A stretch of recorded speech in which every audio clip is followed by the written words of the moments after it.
Hello, good evening, everyone, and welcome back to Michael Reads. This is a space where we slow things down, where we take ideas that have stood the test of time and make them practical for the lives we are actually living in today. I hope you've all been well. I hope you've all had a great weekend.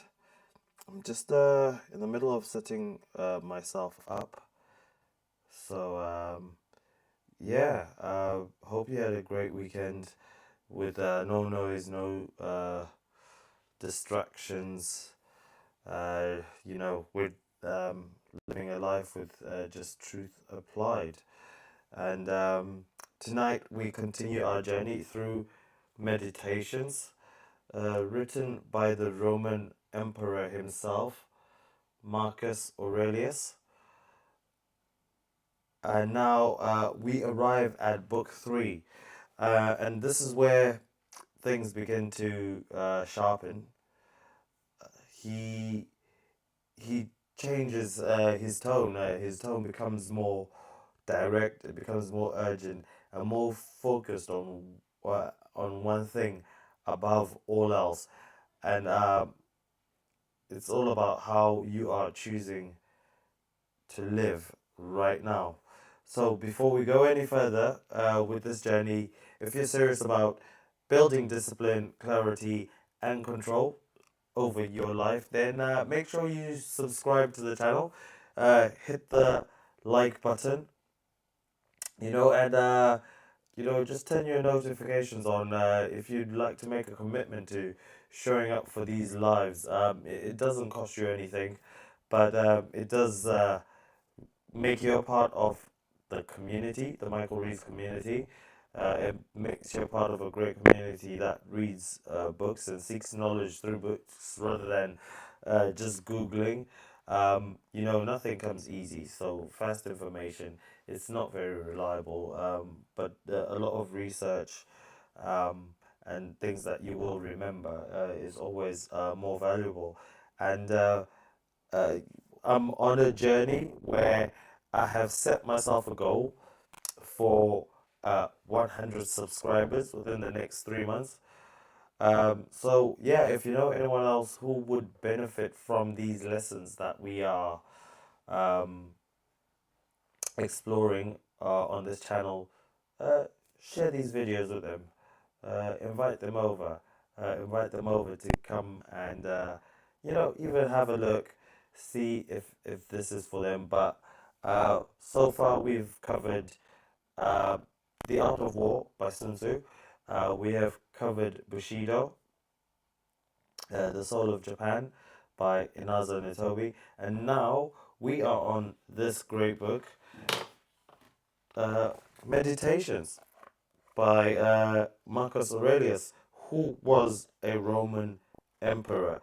You might think, oh, this is stuff that happened many thousands of years ago, but it still is. Some of the life lessons on here is stuff that is still relevant to this day and can shape how you live your life and how you deal with different situations. So, um, yeah, pick yourselves up a copy. What I will start doing is in the descriptions of in the descriptions of these lives, I will put through links where you will be able to pick yourselves copies of this, just so that we can read together, and maybe you could pick out any mistakes that I make when I am reading. Like I always mention, I'm not trying to be like an audio book or anything else. I'm just giving you me. I'm making reading a habit, not just for me, but for all of you, and we will grow together with these books. So, book three opens with a reminder that hits harder the more you sit with it. Uh, you are not guaranteed time, not more years, not even tomorrow, and yet most people live as if life is something they can delay. So Marcus challenges that thinking completely. He brings everything back to the present moment and asks a simple but uncomfortable question. If this were your last stretch of time, would you still be living the way you are now? Not in a dramatic sense, but in a practical one. Would you still waste hours on things that don't matter? Would you still entertain distractions that weaken you? Or would you still avoid the relationships you know you should be stepping you should be stepping into? Because according to him, the problem isn't that life is short, it's that we misuse the time we have. And then he shifts into something deeper, something that sits at the core of Stoic thinking. The quality of your life is determined by the quality of your mind, not your circumstances or background, not even what happens to you, but how you interpret, respond, and act. Your mind is either working for you or it's working against you. There's no neutral state. So the question becomes, are you training it or are you letting it drift? So let's get into the reading, and then I will speak more about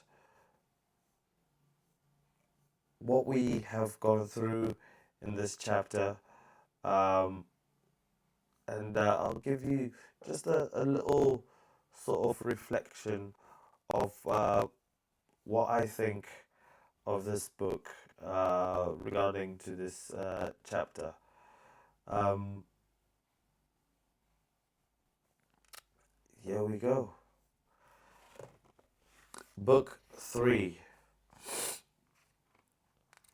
We should consider not only that our life is daily wasting away and a smaller part of it is left, but another thing also must be taken into account, that if a man should live longer, it is quite uncertain whether his understanding will still continue sufficiently for the comprehension of things and retain the power of contemplation which strives to acquire the knowledge of the divine and the human.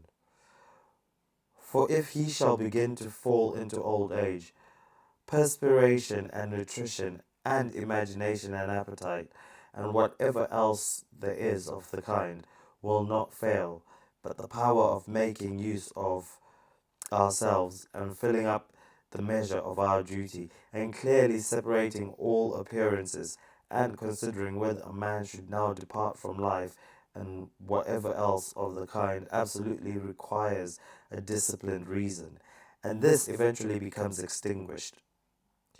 We must make haste then, not only because we are daily nearer to death, but also because of conception of things and the understanding of them cease first. We should observe also that even the things which follow after the things which are produced according to the nature to nurture contain something pleasing and attractive.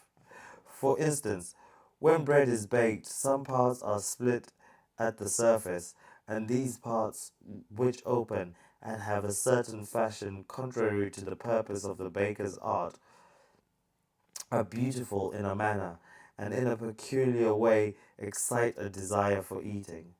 And again, figs, when they are quite ripe, gape open, and in the ripe olives, the very circumstance of their being near to rottenness adds a peculiar beauty to the fruit. And the ears of corn bending down, and the lion's eyebrows, and the foam which flows from the mouth of wild boars, and many other things, though they are far from being beautiful, if a man should examine them severally, still because they are fixed upon the things which are formed by nature, cannot help to admire them, and they please the mind. This man should have a feeling and deeper insight with respect to the things which are produced in the universe.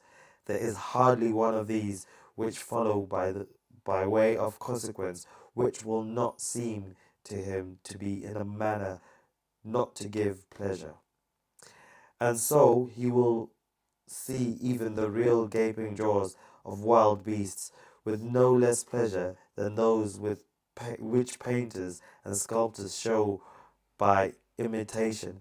And in an old woman and an old man, he will be able to see a certain maturity and beauty, and the attractive loveliness of young persons. He will be able to look on with chaste eyes, and many such things will present themselves, not pleasing to every man, but to him only who has become truly familiar with nature and her works.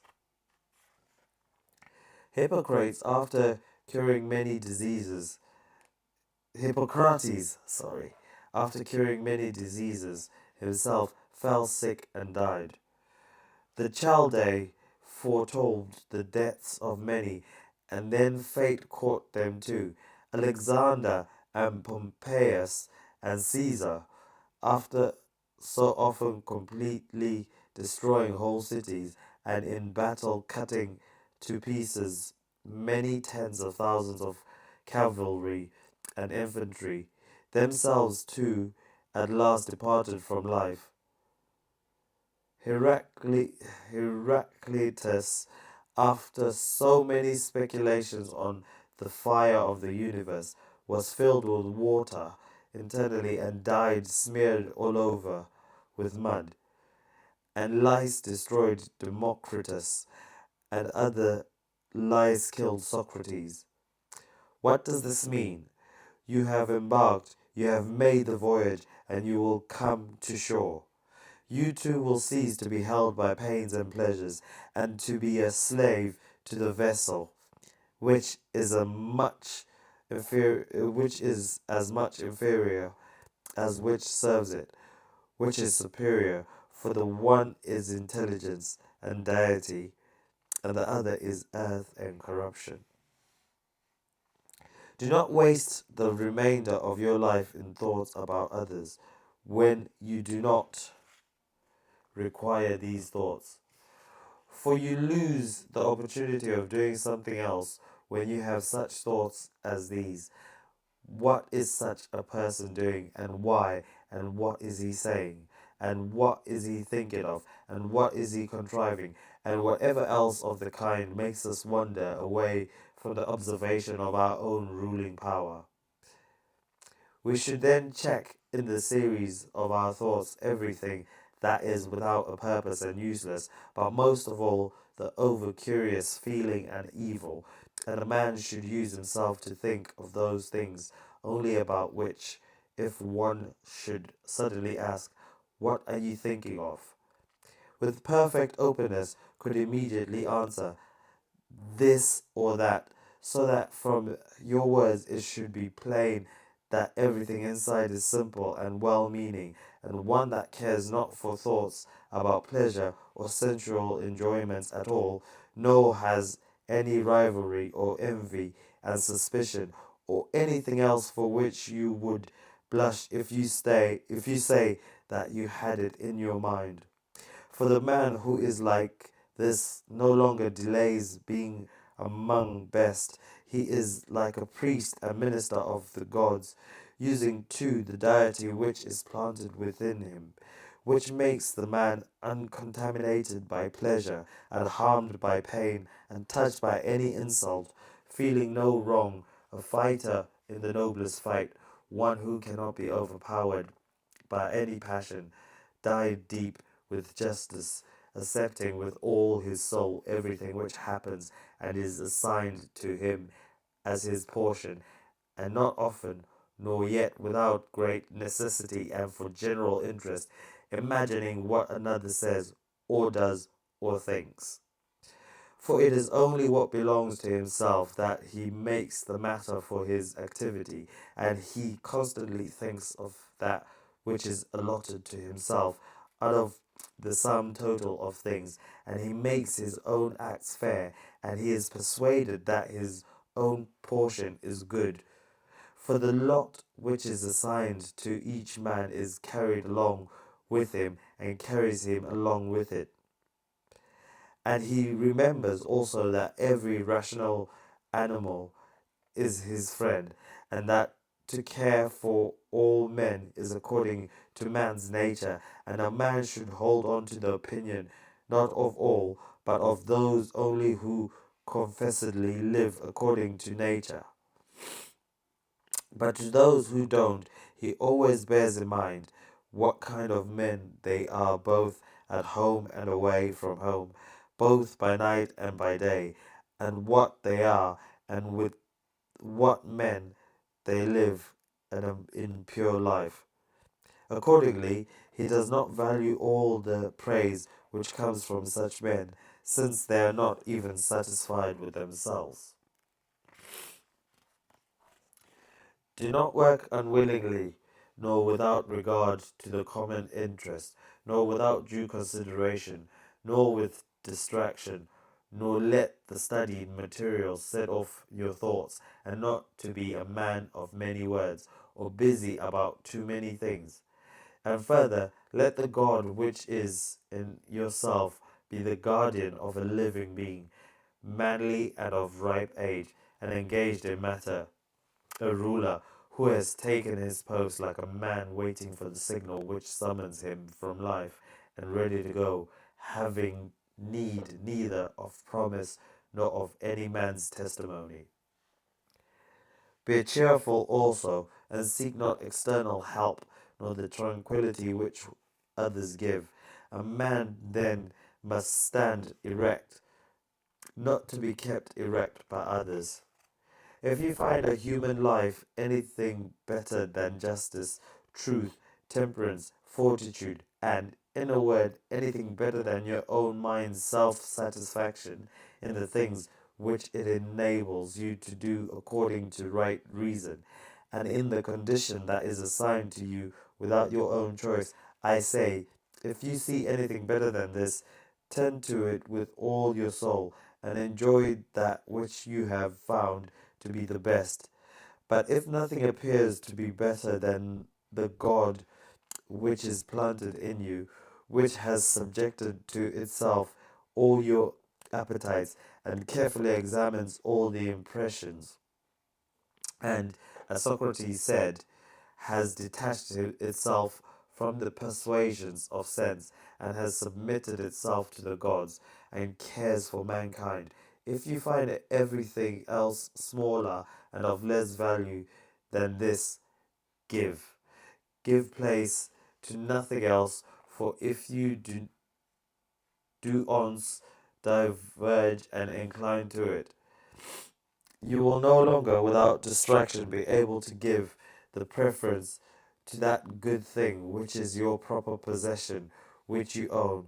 For it is not right that anything of any other kind, such as praise from the many, or power, or enjoyment of pleasure, should come into competition with that which is rationally and politically or practically good. All these things, even though they seem to adapt themselves to the better things in a small degree, obtain the superiority all at once and carry us away. But I say, simply and freely choose the better and hold to it. That which is useful is the better. Well then, if it is useful to you as a rational being, keep to it. But if it is only useful to you as an animal, say so, and maintain your judgment without arrogance. Only take care if you make the inquiry by a sure method. Never value anything as profitable to yourself which shall compel you to break your promise, to lose your self respect, to hate any man, to suspect, to curse, to act the hypocrite, to desire anything which needs walls and curtains. For he who has preferred intelligence and the worship of its excellence acts no tragic part, does not groan, will not need neither either solitude or much company, and what is best of all, he will live without either pursuing or flying from death. But whether for a longer or a shorter time, he shall have the soul enclosed in the body. For even if he must depart immediately, he will go as readily as if he were going to do anything else which can be done with decency and order, taking care of this only all through life, that his thoughts turn not away from anything which belongs to an intelligent man and a member of a civil community. In the mind of those who is chastened and purified, you will find no corrupt matter, nor impurity, nor any sore skin. Nor is his life incomplete when fate overtakes him, as one may say of an actor who leaves the stage before ending and finishing the play. Besides, there is in him nothing subservient or nor affected, nor too closely bound to other things, nor yet detached from other things, nothing worthy of blame, nothing which seeks a hiding place. Reverence the faculty which produces opinion. On this faculty it entirely depends whether there shall exist in your ruling part any opinion inconsistent with nature and the constitution of the rational animal. And this faculty promises freedom from hasty judgment and friendship towards men and obedience to the gods. Throwing away then all things, hold to these only which are few, and besides bear in mind that every man lives only this present time, which is an indivisible point, and that all the rest of his life is either past or it is uncertain. Short then is the time which every man lives, and small the place on earth where he stands, and short too the longest occurring fame, and even this only continued by the succession of poor human beings, who will very soon die, and who know not even themselves, much less him who died long ago. To the aids which have been mentioned, let this one still be added. Make yourself a definition or description of the thing which is presented to you, so as to see distinctly what kind of a thing it is in its substance, in its nudity, in its complete entirety, and tell yourself its proper name and the names of the things which it has been compounded, and into which it will be resolved. For nothing is so productive to the elevation of mind as to be able to examine method, methodically and truly every object which is presented to you in life, and always look at things so as to see at the same time what kind of universe this is, and what kind of use everything performs in it, and what value everything has with reference to the whole, and what with reference to man, who is a citizen of the higher city, of which all other cities are like families, what each thing is, and of what it is composed, and how long it is the nature of this thing to endure, which now makes an impression on me, and what virtue I have need of with respect to it, such as gentleness, manliness, truth, fidelity, simplicity, contentment, and the rest. On every occasion, a man should say, "This comes from God, and this is according to the apportionment and spinning of the thread of destiny, and such like coincidence and chance. This is from the same. For this reason, I behave towards it according to the natural law of fellowship with benevolence and justice. At the same time, however, in things that I am indifferent to, I attempt to ascertain the value of each.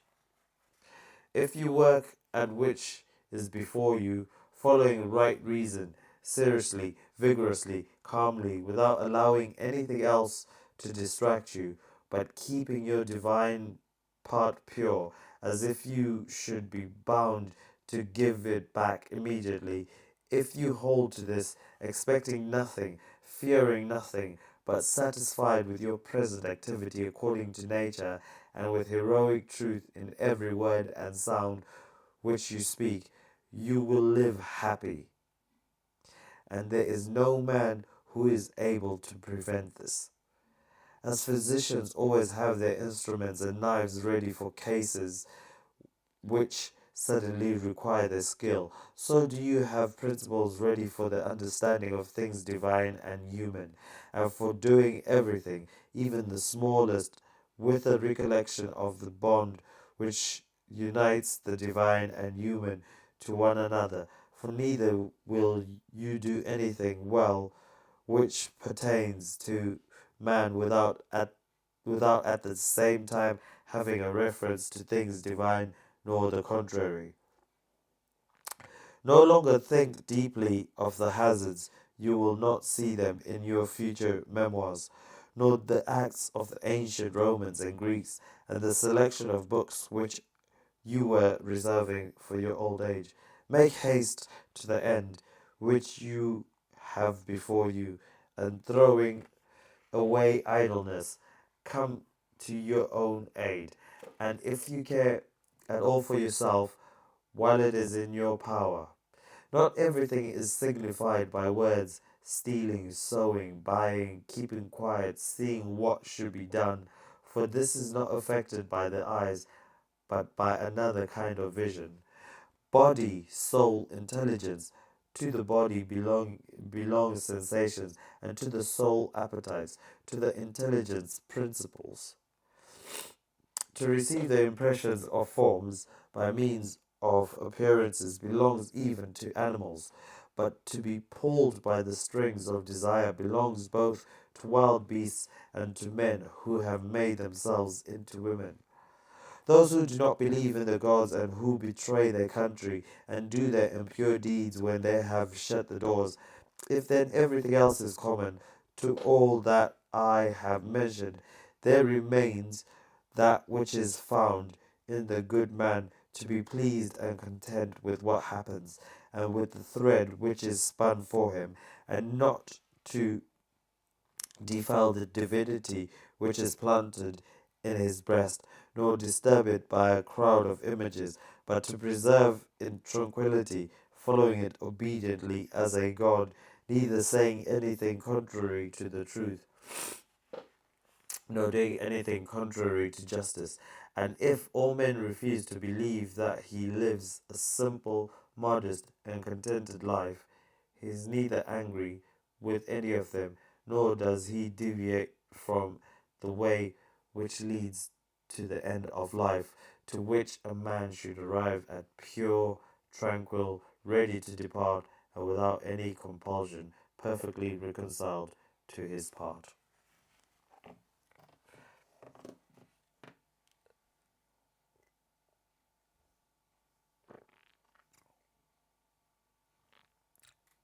So that brings with it an end to book three. I do apologize. I'm a bit snuffly. I've got a little bit of a cold, so that kind of affected my reading a little bit.